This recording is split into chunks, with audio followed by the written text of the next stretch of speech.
Μαζευτήκαμε σήμερα εδώ με τον Δήμαρχο Γιώργο Γκιόνη στην όμορφη πόλη του Λουτρακίου για να συζητήσουμε μερικά πράγματα σε σχέση με τη διοργάνωση Α Εθνικής και να του κάνουμε μερικές ερωτήσεις. Λοιπόν, ξεκινώντας, το κορυφαίο σκακιστικό δρόμενο, το πρωτάθλημα Α Εθνικής, έρχεται στην πόλη του Λουτρακίου. Έχετε ένα μήνυμα για τους συμμετέχοντες, παρακαλώ?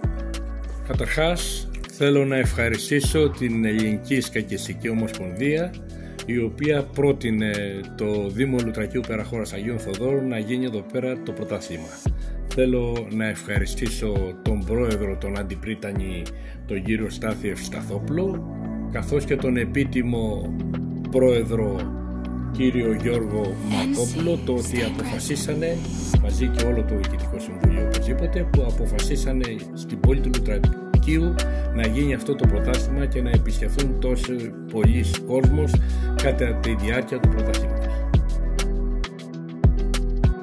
Στη διάρκεια της διοργάνωσης 600 άτομα παίκτες θα διαμείνουν στην όμορφη πόλη του Λουτρακίου πολλές μέρες.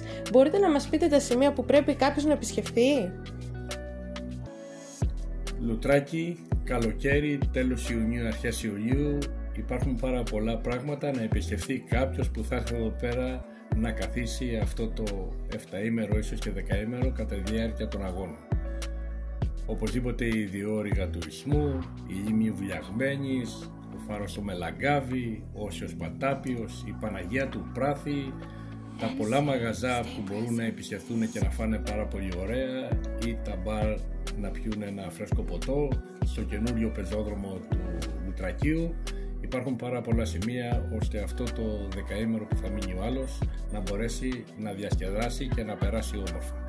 Και οπωσδήποτε όλες αυτές τις παραλίες που έχει ο Δήμος μας από το ένα σημείο μέχρι το άλλο, που μπορούν να τους επισκεφθούν και να κάνουν πάρα πολύ ωραίο μπάνιο στα καθαρά νερά του Κορινθιακού αλλά και του Σαλονικού κόλπου.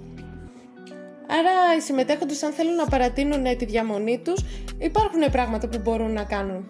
Έχει διοργανώσει ο Δήμος Λουτράκη διάφορες εκδηλώσεις.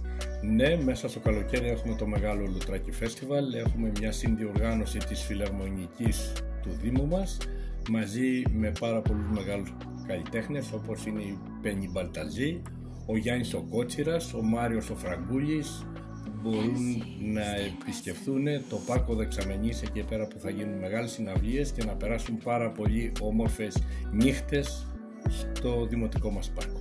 Άρα ουσιαστικά κάποιος μπορεί εκτός από την εκδήλωση του τουρνουά σκάκι να απολαύσει και διάφορα άλλα πράγματα. Οπωσδήποτε έχουμε πάρα πολλούς επισκέπτες από πολλές χώρες και Ευρώπης και Αμερικής που επισκέπτονται το Δήμο μας από τη μια γωνία μέχρι την άλλη και περνάνε όμορφα τις καλοκαιρινές τους διακοπές.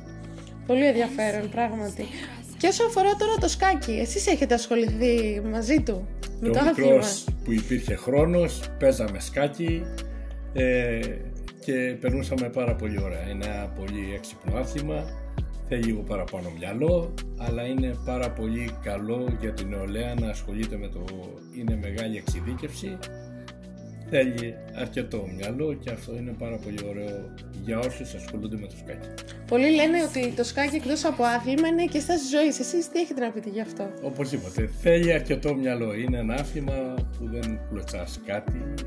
Πρέπει να σκεφτείς για να κάνεις την επόμενη κίνηση και αυτό οπωσδήποτε θέλει αρκετή σκέψη για να μπορέσει να νικήσει τον αντίπαλο. Ναι, αυτό είναι αλήθεια.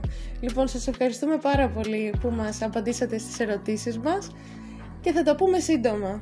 Και εγώ σας ευχαριστώ πάρα πολύ που ήρθατε στο Δήμο μας, στο Λουτράκι, για να περάσετε, να κάνετε αυτό το πρωτάθλημα και να περάσετε ευχάριστα κατά τη διάρκεια αυτού του πρωταθλήματος. Ευχαριστούμε. Να είστε καλά.